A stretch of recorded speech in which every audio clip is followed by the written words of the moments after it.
Assalamualaikum warahmatullahi wabarakatuh. Hai Sobat Mbak Tiwul, apa kabar semuanya? Semoga dalam keadaan sehat dan baik-baik saja, serta dilancarkan segala urusannya hari ini ya. Terima kasih buat yang sudah mampir di video ini.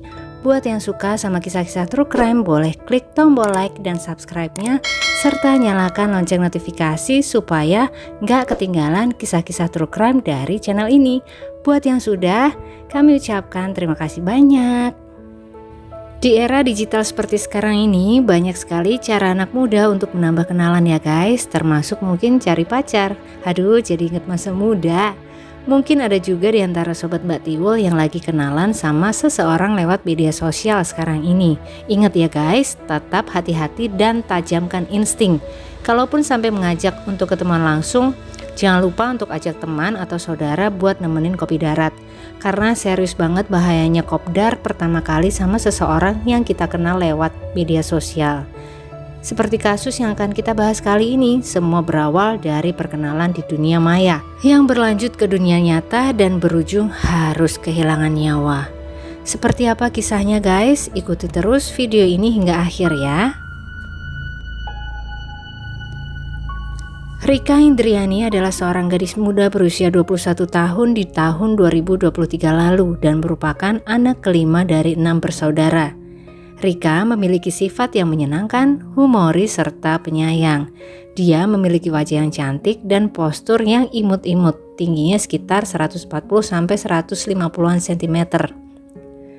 Rumah keluarga Rika berada di Dukuh Gombong, RT 2 RW 8, Desa Bulak Pelem, Kecamatan Seragi, Pekalongan. Sudah beberapa waktu ini dia mencoba mengadu nasib dengan melakukan perjalanan ke Pemalang untuk mencari rezeki di kota tersebut. Rika kemudian menjadi seorang karyawan di sebuah rumah makan Padang di Pemalang. Jam kerjanya dari jam 9 pagi hingga jam 9 malam. Cukup panjang ya guys jam kerjanya. Namun walaupun begitu, sebagai anak muda Rika tidak lupa untuk tetap bergaul. Zaman sekarang sangat mudah menambah teman atau gebetan melalui media sosial. Salah satunya adalah Facebook. Benar saja, melalui Facebook inilah Rika akhirnya berkenalan dengan seorang pria yang betul-betul belum pernah dia kenal sebelumnya. Mereka berdua pun melanjutkan hubungan dunia mayanya melalui aplikasi Messenger Facebook. Nama asli pemuda itu adalah Akrom Muzaki alias Didot, berusia 26 tahun saat itu. Ya, itu nama asli yang tidak diketahui oleh Rika karena Didot menggunakan nama lain yang lebih keren untuk mengelabui Rika. Ditambah lagi foto yang digunakan sebagai profile picture pun bukan foto aslinya. Didot gak setengah-setengah dalam upayanya mengelabui Rika. Kenapa Didot harus sampai menggunakan nama dan foto yang bukan dirinya?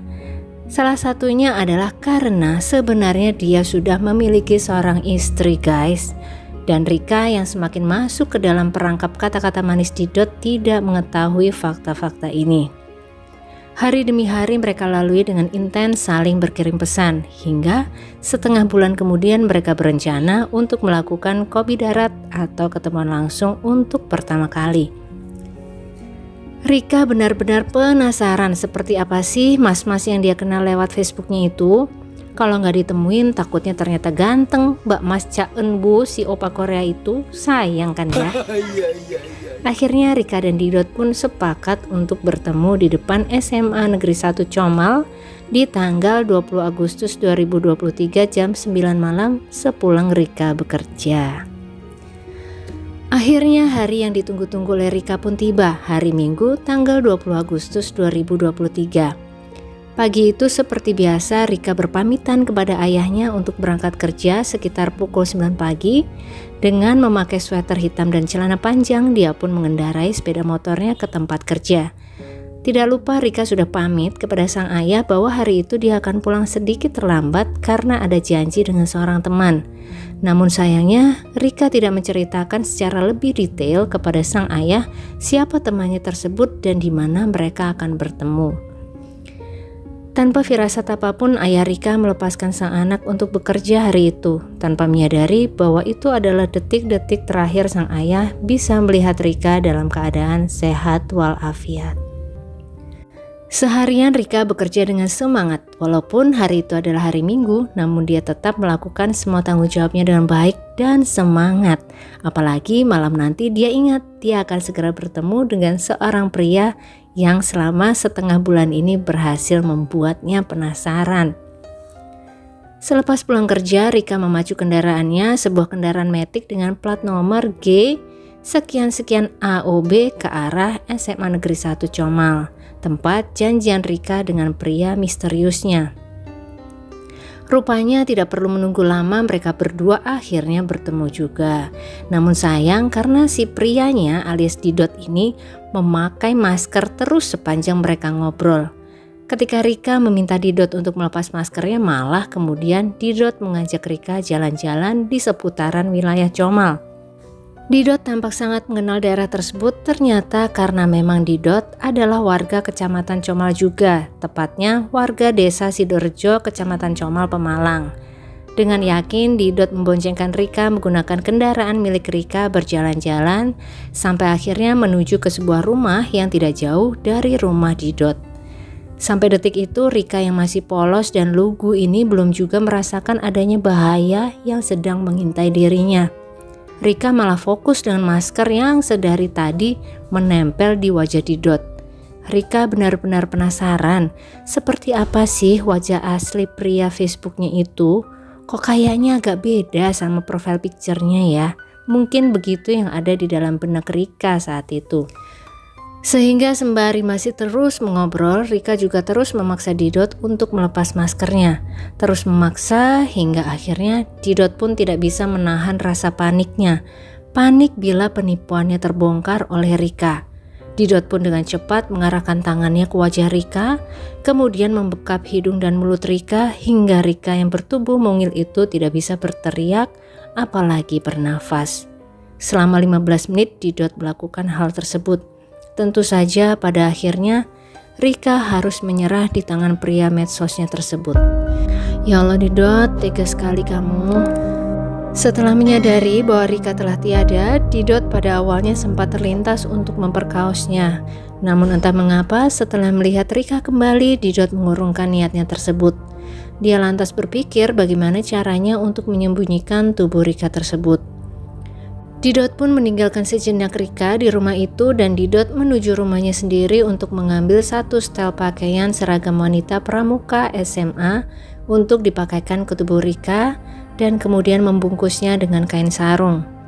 Dipakaikannya seragam pramuka SMA tersebut bertujuan untuk mengelabui penyelidik jika suatu saat mereka menemukan Rika. Oleh karena tubuh Rika yang tergolong mungil, bukan hal sulit bagi Didot untuk membawanya dari tempat tersebut ke atas motor. Kemudian Didot meletakkan tubuh Rika di bagian depan di antara stang dan jok motor, dan dia duduk di belakangnya sambil mengendarai motornya ke suatu tempat. Jadi kebayang ya guys, seperti seorang bapak yang tampak sedang memboncengkan anaknya di depan jok motor. Sesampainya di sungai dekat tambak Desa Blendung, Kecamatan Ulu Jami, Didot memutuskan untuk menyembunyikan tubuh Rika di sungai tersebut dengan memberi pemberat berupa 3 buah batu. Didot berharap tubuh Rika bisa tenggelam dan tidak akan muncul lagi ke permukaan. Setelah melakukan aksinya tersebut, Didot pun pulang dengan membawa sepeda motor, handphone, dompet, dan juga uang tunai milik Rika. Untuk menghilangkan jejak, Didot juga mempreteli plat sepeda motor Rika, melipat-lipatnya kemudian membuangnya di sungai dekat rumahnya di daerah Comal. Sepeda motor itu juga kemudian dia jual lewat seorang teman dan berhasil memperoleh uang sebesar 3 juta rupiah. Kembali ke tanggal 20 Agustus malam, ayah dari Rika dengan cemas menunggu kepulangan anak gadisnya. Memang sebelum berangkat pagi tadi, Rika sudah pamit pergi ada janji dengan teman, tetapi tidak seperti biasanya hingga larut malam belum juga pulang. Sampai esok paginya belum juga ada kabar dari Rika. Hingga akhirnya pukul 12 siang sudah masuk hari Senin tanggal 21 ya guys. Ayah yang semakin panik tersebut menghubungi anaknya yang nomor 3, yaitu kakak perempuan Rika yang bernama Rusmiati. Kebetulan dia sudah tidak serumah dengan orang tuanya. Rusmiati yang kaget karena sang adik tidak biasanya pergi tanpa kabar tersebut kemudian langsung ikut mencari. Segala kemungkinan lokasi Rika berada sudah dijelajahi, ke Kajen, ke Sesi, Sepait, Grosir, tapi tidak juga ketemu. Hanya ada satu informasi yang cukup penting yang disampaikan oleh seorang teman kerjanya, bahwa sepulang kerja Rika bercerita akan bertemu dengan seorang temannya di sekitar daerah Grosir. Hanya itu informasi yang berhasil Rusmiati peroleh setelah seharian mencari.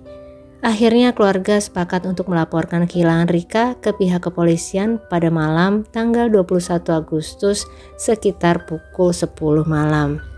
Keesokan paginya tanggal 22 Agustus 2023, seorang penjaga daerah wisata pantai di Desa Blendung, Kecamatan Ulu Jami, Pemalang, menemukan tubuh tidak bernyawa yang tampak mengenakan seragam pramuka ada di area perairan dangkal di sekitar wilayah penjagaannya. Sontak hal tersebut menjadi pusat perhatian warga di sekitar di hari itu. Warga pun dengan tanggap segera melaporkan penemuan tersebut kepada pihak kepolisian setempat. Setelah dievakuasi, tampak bahwa tubuh tersebut memang mengenakan seragam pramuka dengan tanda badge gugus depan SMA Negeri 1 Petarukan. Sehingga banyak yang menduga bahwa itu adalah tubuh tak bernyawa seorang siswa SMA yang menjadi korban pembunuhan atau pemerkosaan. Banyak spekulasi yang bermunculan pada hari itu. Tubuh tersebut akhirnya dibawa ke Rumah Sakit Umum Daerah Dr. Asyari Pemalang untuk dilakukan otopsi. Sementara itu, keluarga Rika yang sejak 2 hari lalu menunggu kabar tentang keberadaan Rika tiba-tiba dikagetkan dengan sebuah telepon dari kepolisian yang mengabarkan bahwa telah ditemukan tubuh tidak bernyawa dengan ciri-ciri yang mirip dengan ciri-ciri Rika yang mereka berikan kepada polisi kemarin. Namun polisi juga menambahkan bahwa tubuh tersebut mengenakan seragam pramuka. Disinilah Mbak Rusmiati merasa sedikit lega dan denial bahwa tubuh tersebut bukanlah adiknya. Namun pihak kepolisian terus meminta kepada Mbak Rusmiati dan keluarga untuk datang dulu ke RSUD untuk memastikan benar atau tidak tubuh tersebut adalah Rika, adik mereka. Setelah melakukan ibadah salat maghrib, Mbak Rusmiati dan keluarga pun pergi ke rumah sakit yang ditunjuk untuk melihat tubuh yang ditemukan hari itu. Dan setelah melihat langsung, melihat tangannya, kakinya, kukunya, serta baju di balik seragam pramuka, lemas seketika tubuh Mbak Rusmiati. Dia menjadi yakin bahwa itu adalah adiknya, Rika Indriani. Namun tetap karena sayangnya kepada Rika, Mbak Rusmiati masih belum mau mengakui bahwa itu adalah Rika. Baru kemudian setelah mereka ke kantor polisi untuk melihat barang-barang Rika yang ditemukan, Mbak Rusmiati mau tidak mau kali ini berusaha menerima kenyataan bahwa adik perempuannya itu memang sudah tiada. Ya Allah, gak kebayang perasaan Mbak Rusmiati dan keluarga saat itu.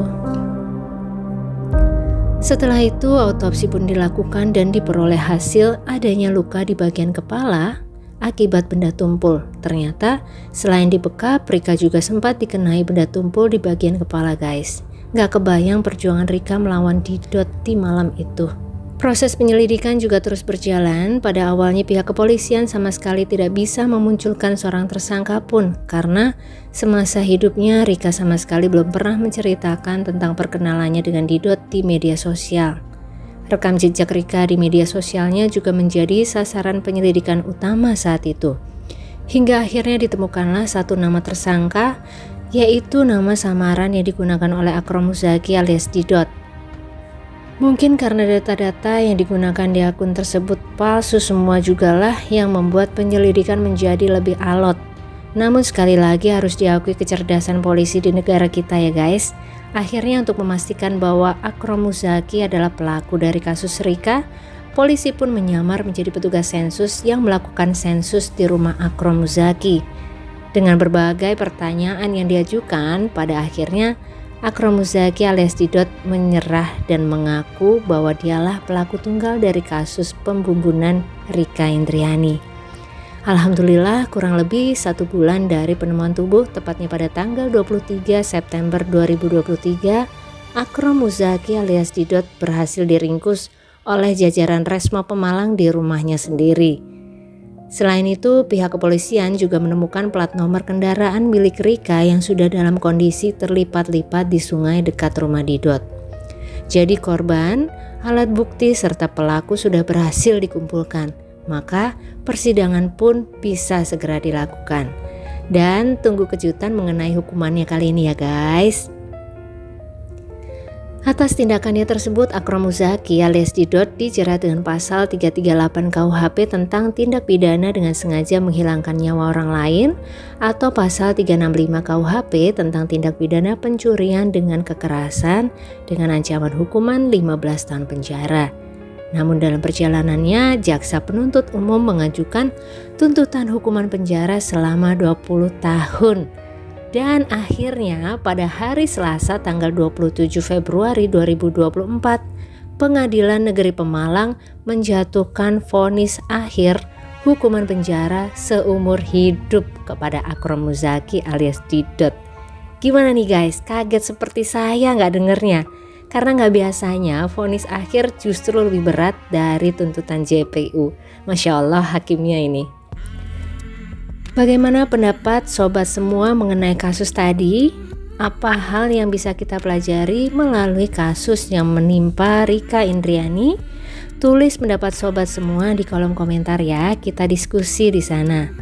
Kita doakan juga untuk korban almarhumah Rika Indriani, semoga sudah bisa beristirahat dengan tenang di sisi Allah Subhanahu wa Ta'ala, diampuni segala dosa dan diterima semua amal ibadahnya, serta keluarga yang ditinggalkan diberi kekuatan dan ketabahan luar biasa.